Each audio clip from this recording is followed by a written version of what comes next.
And welcome back to Music Free Static. I hope you're having a fabulous day. And today I wanted to talk about hobbies and interests and other fun things. And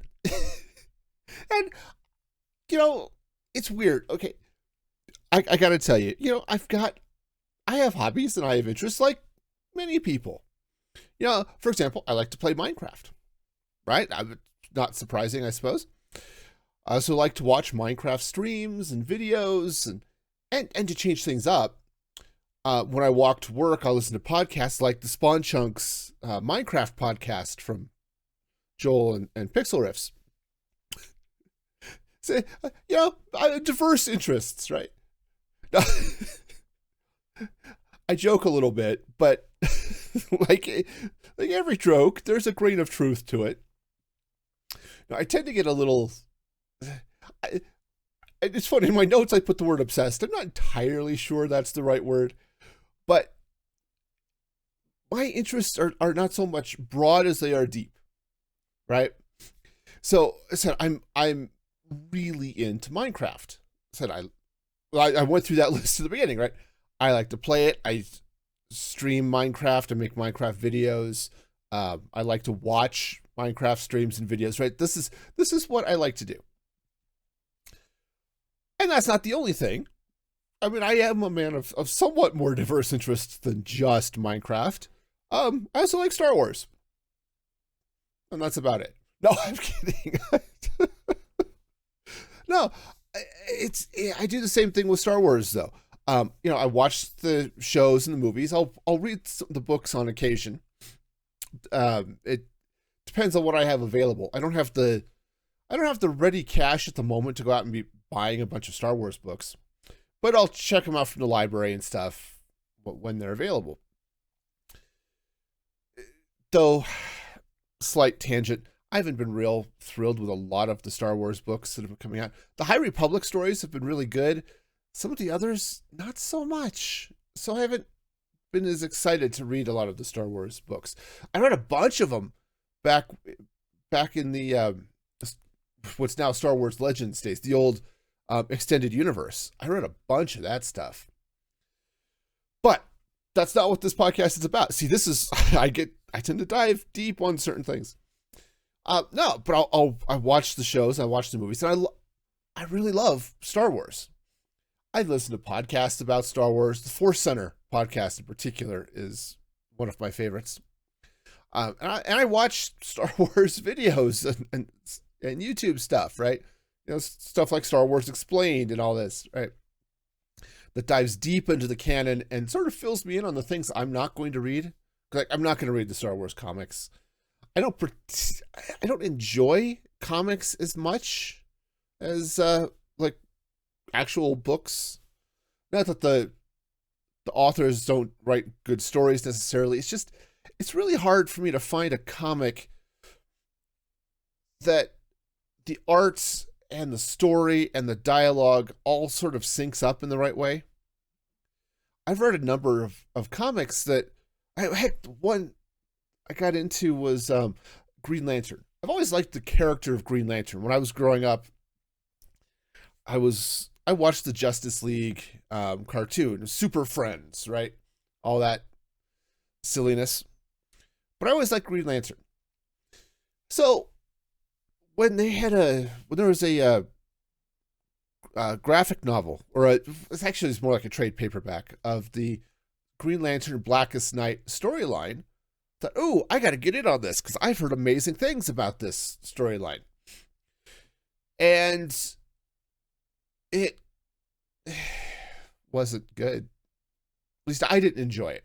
The story itself was kind of okay, but it was weird. So the Green Lantern mythos is that there are a bunch of power rings. Green Lanterns happens to be green, surprisingly enough. And that represents bravery or courage or something like that. And its weakness against things that are yellow, which is just the weirdest thing in the world. Or at least it used to be yellow. Now it's moved on. It used to be wood for something. But anyway, yellow symbolizing cowardice or fear, something like that, right? So bravery and fear are opposites. And so there's this whole rainbow of power rings for different things, right? Pink is love, black is death. Right? And the black rings were sort of the thing here. And pretty much anyone who ended up with a black ring became a zombie. This was straight up, it was a zombie story, which those are not my favorite to begin with. But there was so much in this story that was just...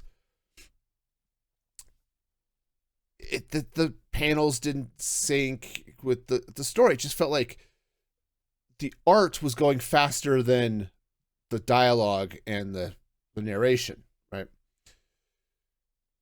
And I have a hard time finding comics that fit that. So when I talk about Star Wars, to come bring this tangent back around, we're going to reconnect to the main plot of this podcast, if there even is such a thing as... Anyway, this is not one of those podcasts that actually have plot. Sorry. Characters are a little weak too. You got to, I'm going to try working on that. No, but the Star Wars comics have never really spoken to me, and I'm just not going to read them. So I watch YouTube videos like Star Wars Explained that rolls up, oh, here's everything that happened in canon this month. Right, so here's all the stuff that happened in the comics. These books came out, right? Okay, I haven't read them, but at least I have an idea of where the story in the universe is. Okay, cool. And it's sort of a... I'm not going to say it's a problem, because I don't feel like it's a problem. But it was interesting as I was looking at some of the stuff, and I've had some of these conversations with my wife and stuff too. It's like, what are my interests? Well, Minecraft. Also Minecraft. It was like Minecraft and Star Wars. And okay, and that's sort of about it. But the reality is, no, I actually enjoy a lot of things that aren't Minecraft and aren't Star Wars. I've loved playing video games my entire life. And I do mean that, my entire life. I was probably 3 when we got an Atari. And so I was playing Pac-Man and Space Invaders and Asteroids and all that stuff from the time I could hold a joystick. And, I've been playing video games ever since. In fact, the reality is Minecraft has become my favorite game. Prior to that, it was a lot of flight sims, racing games. The Need for Speed series was always fun.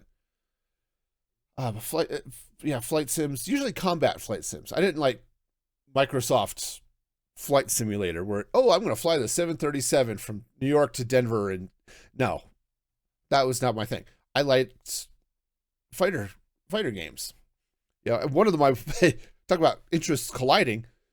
Some of my favorite games when I was growing up were the X-Wing and TIE Fighter games, which were so much fun. So much fun were those games. But yes, I had some Need for Speed games that it's fun. Those Need for Speed evolved. Now it's more like modern street racing and other weird things like that. But back then it was exotic cars on, it was street tracks, but it wasn't like it was street racing in the criminal sense, right? Not like Need for Speed Underground or Most Wanted and stuff. And I played the heck out of Most Wanted on the PC or on the PS2. That was so much fun, and I cheated so hard at that.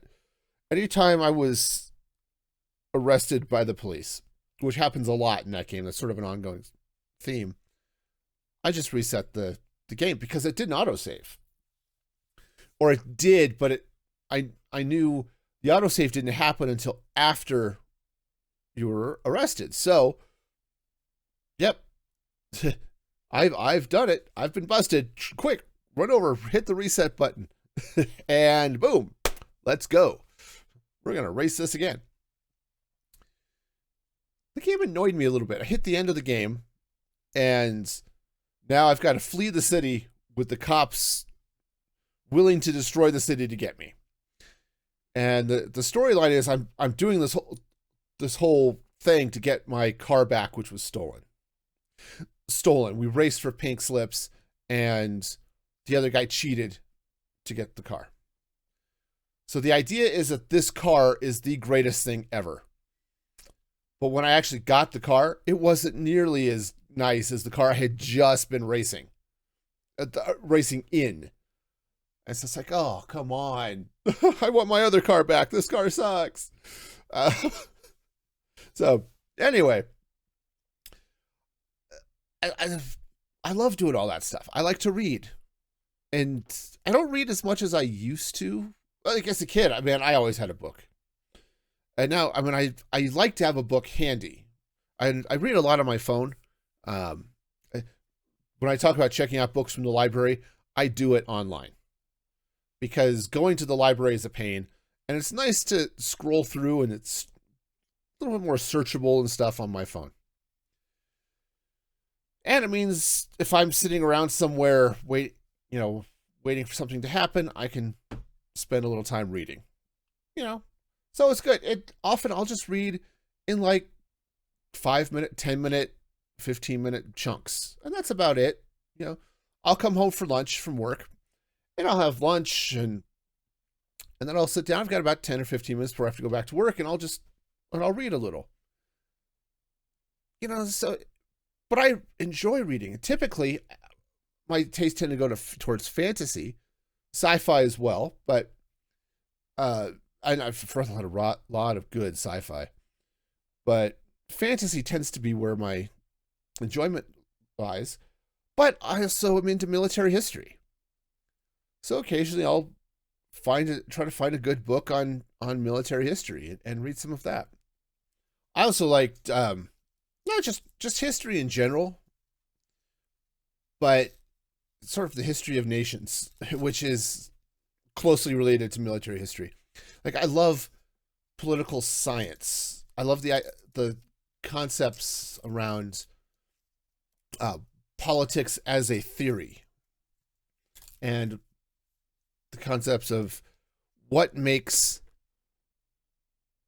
a society free, what makes people free, right? This ties in closely with my political beliefs as well. But all of stuff is sort of fascinating. What because governments don't make people free, they ensure people's rights. Freedom comes just from existing, and then government shapes that. Okay, sorry, that's a tangent. But I love seeing how governments can either ensure or destroy a person's liberty, and the different political models and economic systems and all of that goes into personal and societal freedom and liberty. And then tie that with military history. And it's all fun in games until somebody gets hurt. But I like that stuff. But I don't dive into it as much as I certainly did when I was younger. My dad was deep into military history. I definitely picked up a lot of that interest from him. And I saw that when I had to clean out his house after he died, he had an extensive library of books on military history. And he'd read all of them, or most of them, I think. He had some of the newer ones he'd picked up but that he hadn't gotten to yet. And he was very knowledgeable about military history. Now, his preferred areas to study were the American Revolution, Civil War, World War II, right? American military history. But he also loved the Romans and the Greeks and the Byzantines, and coming up through the medieval times and study of medieval warfare and castle and all that stuff. And man, I've picked up a lot of that as well. A couple of the YouTube channels I watch are focused on medieval arms and armor because it fascinates me. And part of it is as I look at, a personal taste in societal and personal freedoms, all of the ways that humans have have developed to kill each other, sometimes to keep their freedoms and sometimes to take them from others. But all of this stuff is fascinating because one of the things that drives society is scientific development. And a lot of scientific development, unfortunately, comes from the military. Right? We have advances in medicine in part because of the need to treat soldiers on the battlefield. Right? It's crazy. And you talk about things like, and I may be remembering this wrong. Okay. I'm fairly certain it's true. But if I'm wrong, I'm wrong. You know, obviously somebody will flame me in the comments, but superglue. Superglue is an amazing chemical, right? Here is a thing you could just, it's not only is it adhesive, but it's a very strong adhesive. And this is great. Apparently, it was developed as a way of closing wounds on the battlefield. Because it's a small tube. And so if you could hold the wound closed and you can put a little bit of the super glue on it and keep the skin closed so that you can heal as a liquid bandage. All right, that's really cool. Right? It's like pens came from space, the space race, right? They didn't come from space. They were, this pen technology was delivered to us from aliens. Okay, no. But, and that nonsensical story about Americans and Russians and the pencil. Seriously, look into the real history of that story. But America and Russia were going into space mostly to exert their dominance. It was a stick-waving competition. And basically, both nations were trying to rule the world to a greater or lesser extent. Russia was a little more aggressive in their desire to not just rule, but to dominate the world. The United States just liked being on top. It still does, you know. We're aging, but we still like to be good at everything. But a lot of it also had to do with military dominance as well. Because if you could get your military into space and the other people couldn't, you had a significant advantage, right? It's the high ground argument, right? He who has a high ground wins the war.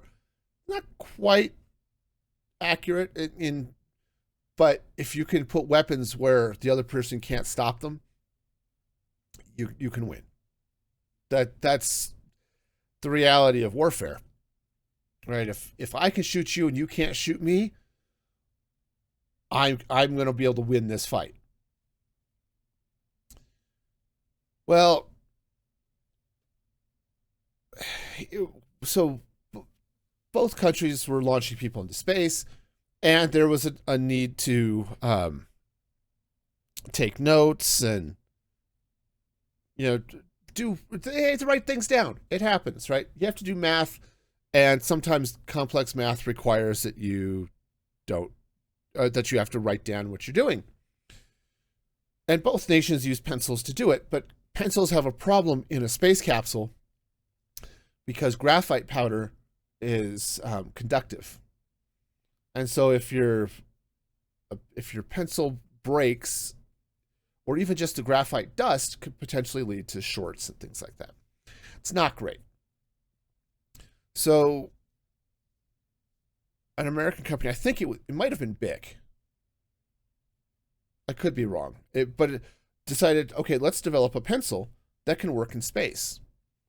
And they developed a pressurized ballpoint pen. Okay, this is awesome. This is amazing. And then they sold it on the US, first as a space pen, but also, hey, it can write upside down, right, which is an issue when you're dealing with fountain pens, right? If I want to write on any surface that's not flat, that's not, you know, and horizontal like a table, pens are a problem. because the ink just only flows down, right? That's how that works. Well, now comes the pressurized ballpoint pen. Okay, lovely. Great stuff. I love studying about these things in history, and so much of the development of science comes from the military, but not all of it. And I love studying about that too. Or no, more to the point is I like learning about it, but I just don't have time to dig into all of it. And this is the issue then when you start talking about hobbies, is where do you spend your time? Now, one of my major hobbies is content creation. I like making YouTube videos, and I like streaming, and there's a reason I'm recording a podcast. It's because I like podcasting. I like talking about stuff with people on stream, but I get distracted by the game, and that's why I have a podcast, is so that I can talk about stuff without getting distracted by the game. No, I just get distracted by myself and going off on random tangents. Welcome to my world. I'm probably ADHD or something like that. But nobody cared about that stuff when I was a kid, and you just learn to deal with your own weaknesses and strengths as they are. But seriously, I do though. This is one of those things I love doing, partly because I like tech, and the tech surrounding content creation is fun. Now, I'm bad at graphics design. I'm not that great at video editing and that type of thing either, as anyone who's watched my videos see. But it's something that's fun. It's what I enjoy. And conveniently enough, it coincides with my other major interest of video games, and particularly Minecraft. Okay, awesome. Now, one of my other things that I don't think I mentioned it in the previous list of what do I love, is movies. I grew up watching movies. Now, we didn't go to the movie theater very often, but my dad had a fairly extensive video collection before video collections were really a thing. He got his first VCR in the early 80s. And back then, if you bought a movie on VHS, it was like $100. Because the idea, the prevailing theory, was that the only people who would be buying movies on tape were going to be video rental stores, right? Places like Blockbuster. And so them being expensive wasn't that big a deal, because they would be making it back a couple of bucks at a time, right? But no, Dad bought a couple of movies. He bought The Dirty Dozen and Gunga Din, I think, were the two movies that his first two movies. But obviously that exploded, and we all know what happened with the home video market, right? It exploded, and we had this massive VHS collection, and then he converted most of it to DVD and Blu-ray. But when I was growing up, we watched movies all the time. So I'd get home from school, and I'd put on some cartoons or something in the background, because it's 2:30 or 3, and that's what's on TV. Plus, I like cartoons. Depends on the cartoon. I don't just like every cartoon, but... And especially when I was in junior high and high school, you had cartoons like Animaniacs and, I forgot what the name of the Batman show was. I have it right here somewhere. I've got my shelf behind me. That with Conroy doing Batman and yeah, it was great. These were really good cartoons. They were fun. They didn't patronize their viewers, which so many cartoons do. The humor was they were just good. It was good comedy.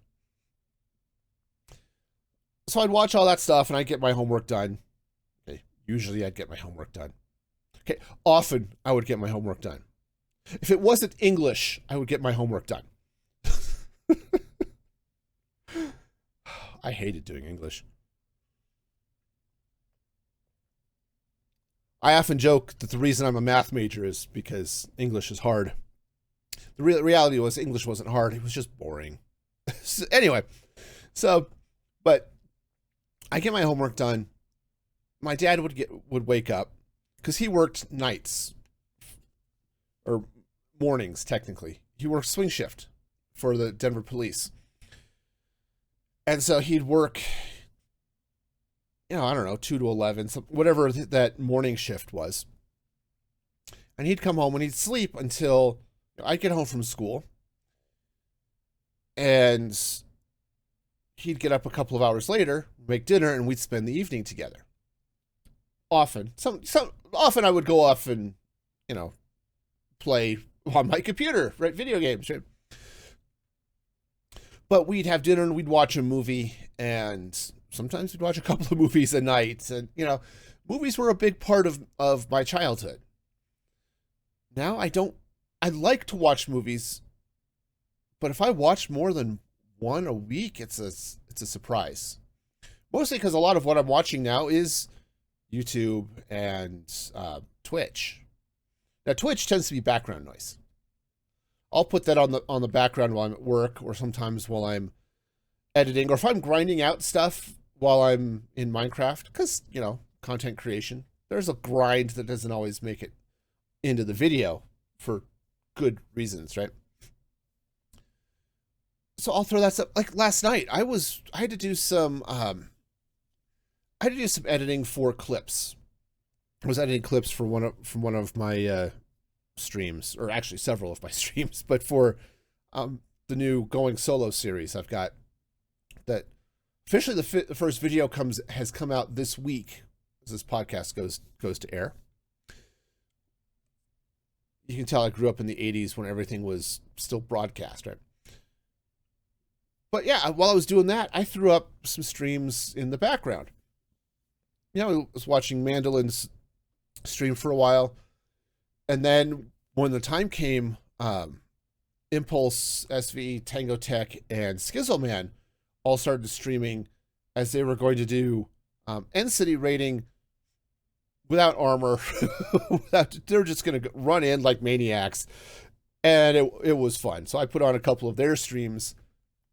I think I had Impulses up and I had Tangos up, but I think I only had audio from Tango because voice chat, right? That would have been awkward. But it was fun to see what Impulse was doing as he was freaking out, because I could hear his voice on Tango's stream, right? So I had that in the background while I was working on my videos. Now, I've gone on this rant and ramble. Why? Because it's fun. This is stuff I like to talk about. This is stuff I enjoy. And it's okay to enjoy things. And it's okay that we enjoy different things. And yes, a lot of my enjoyment comes and is centered around Minecraft. Okay? A lot of the streamers I watch, they're Minecrafters primarily. And when they go into other games, some of them I'm not quite as into and I don't watch as often. Now, some of it's just because of the choice of game. I do not like scary games.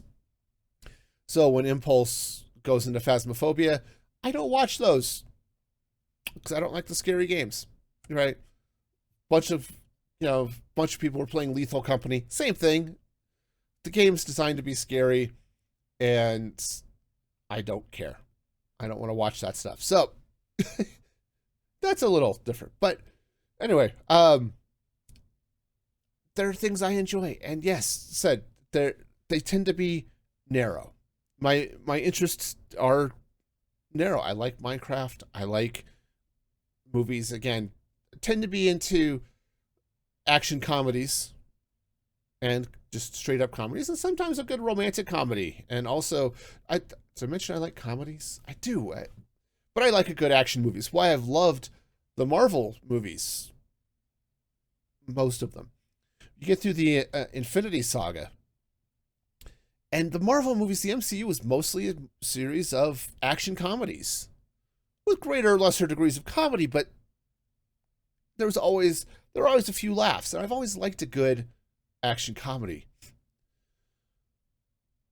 And so, and it's not even if it's light on the comedies, it's got a lighter tone to it, which I enjoy. And they weren't gore fests, and they're not drowning in profanity, even though there's more profanity in some of them than I remember. But and so I've loved all of that stuff. I'm not really I'm not looking forward to the Deadpoolization of the MCU. Okay. I've seen the Deadpool movies. A lot of it's just cringe. We're going to be obscene because we can be. It's like, that's not funny to me. One of these days I'm going to have to do a podcast on comedy and stuff, but it's, yeah. So, the reality for me, though, is a lot of comedies these days have just, one, that disappeared. But a lot of them have catered towards that we want to be obscene, and we're just going to be funny by being obscene. So I haven't really gotten into a lot of that stuff. There are a few movies like, okay, I really need to see Top Gun Maverick. Actually, I want to get back into the Mission Impossible movies. I saw the first two and kind of fell off, probably because I think the second one wasn't fabulous, and I just never really got into the other ones. And it was more of an opportunity issue than anything else. I just never saw them because I don't go to theaters, and for a long time I couldn't justify video rental. So yeah, and I'm sort of back to that point now. Anyway, it's hard to justify some costs on occasion.